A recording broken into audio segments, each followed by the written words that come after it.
Hey guys, so I'm doing my Bible study session, right? And I'm focusing on First Chronicles 29:11, and it's talking about David's prayer, and he's giving God praise and glory and honor.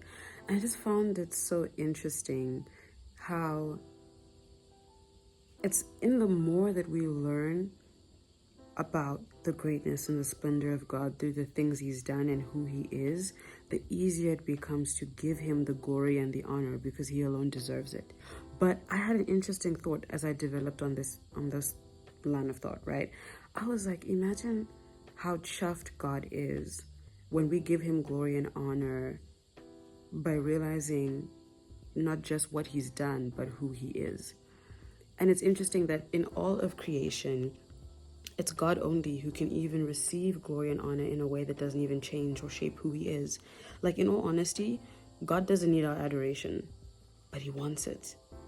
And I feel like that is so sweet. Like, picture this. Picture the most beautiful sunset you've ever seen.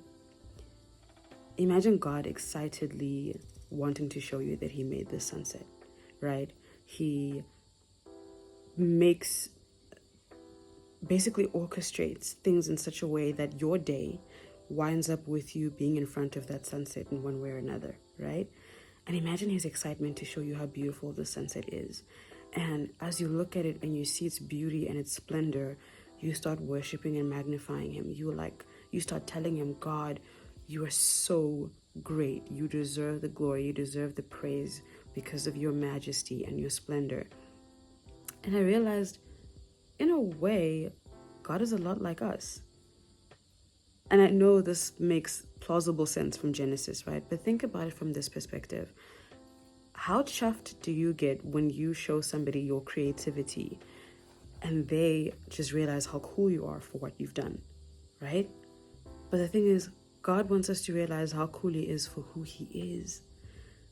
And in that, I'm like, that is so sweet, you guys. Like, out of all creation, God doesn't need anyone to worship him. He doesn't need anyone to adore him. But he wants somebody to just acknowledge how cool he is. And out of all creation, he chose us. He chose humans to be the ones to tell him how cool he is. And imagine just how much it warms his heart when his children tell him that he deserves all the glory and all the honor and all the praise, not just because of what he's done, but because of who he is. And then think a lot about yourself as a human being.